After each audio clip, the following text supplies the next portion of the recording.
জয় রাধে। আজকের পাঠ শ্রী মাধবেন্দ্র পুরীর ভগবত ভক্তি শ্রী চৈতন্য চরিতামৃত মধ্যলীলা খণ্ড শ্লোক 88।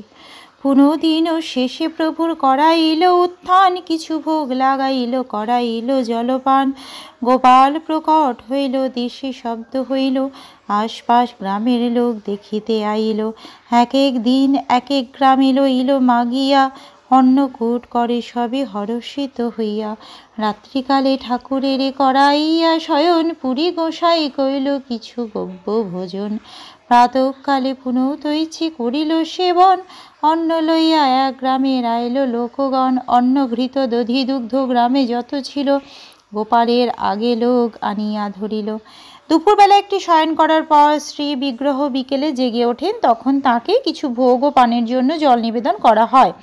শ্রী গোপাল দেবের প্রকট হওয়ার সংবাদ যখন সর্বত্র প্রচারিত হলো, তখন চারিদিকে সমস্ত গ্রাম থেকে লোকেরা সেই শ্রী বিগ্রহ দর্শন করতে এলো।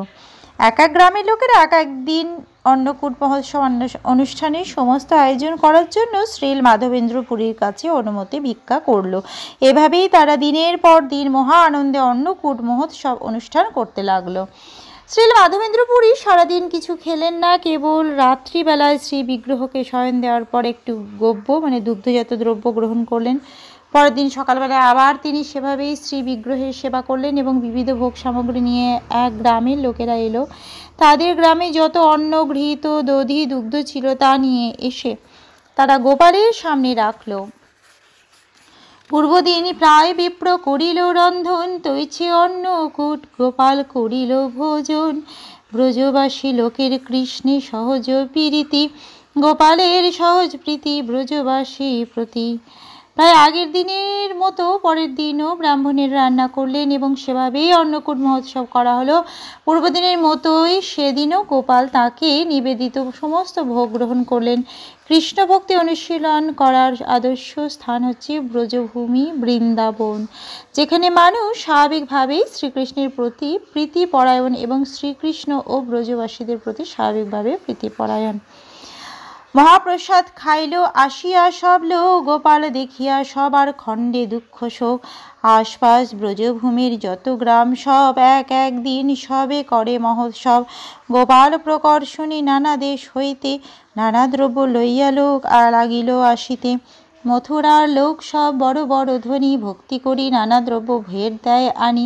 স্বর্ণরৌপ বস্ত্র গন্ধ ভক্ষ উপহার, অসংখ্য আয়সে নিত্য বাড়িল ভাণ্ডার। এক মহাধনী ক্ষত্রিয় করাইল মন্দির, কেহ পাক ভাণ্ডার কইল কেহ তো প্রাচীর। এক এক ব্রজবাসী এক এক গাভী দিল, সহস্র সহস্র গাভী গোপালেরও হইল। বিভিন্ন গ্রাম থেকে বহু লোক শ্রী গোপালের শ্রী বিগ্রহ দর্শন করতে এলো এবং তারা সকলে প্রচুর পরিমাণে মহাপ্রসাদ সেবন করলো। যখন তারা গোপালের অপূর্ব সুন্দর রূপ দর্শন করলো, তখন তাদের সমস্ত দুঃখ ও শোকের নিবৃত্তি হলো। ব্রজভূমির আশেপাশে সমস্ত গ্রামগুলি গোপালের আবির্ভাবের কথা জানতে পারলো এবং সেই সমস্ত গ্রামের সমস্ত মানুষেরা তাকে দেখতে এলো। দিনের পর দিন তারা অন্নকূট মহোৎসব করতে লাগলো। কেবল আশেপাশের গ্রামগুলি থেকেই নয়, শ্রী গোপাল দেবের আবির্ভাবের কথা শুনে নানা দেশ থেকে নানা রকম উপহার সহ লোকেরা আসতে লাগলো। মথুরার সমস্ত ধনী লোকেরাও নানা রকম উপহার নিয়ে এসে ভক্তি সহকারে সেগুলি ভগবানকে নিবেদন করলেন। এভাবে অপর্যাপ্ত পরিমাণে সোনা রূপা বস্ত্র গন্ধদ্রব্য এবং ভক্ষ উপহার সামগ্রী আসতে লাগলো। তার ফলে গোপালের ভাণ্ডার প্রতিদিন বাড়তে লাগলো। একজন মহান ধনী ক্ষত্রিয় একটি মন্দির তৈরি করে দিলেন, আর একজন পাকশালা তৈরি করে দিলেন এবং অপর আর একজন প্রাচীর তৈরি করে দিলেন। এক একজন ব্রজবাসী এক একটি করে গাভী দিলেন। এভাবেই গোপালের হাজার হাজার গাভী হলো। আজকের পাঠ এই অবধি। ভজ শ্রীকৃষ্ণ চৈতন্য প্রভু নিত্যানন্দ, শ্রী অদ্বৈত গদাধর শ্রীবাসাদি গৌর ভক্ত বৃন্দ। হরে কৃষ্ণ কৃষ্ণ কৃষ্ণ হরে হরে, হরে রাম রাম রাম হরে হরে।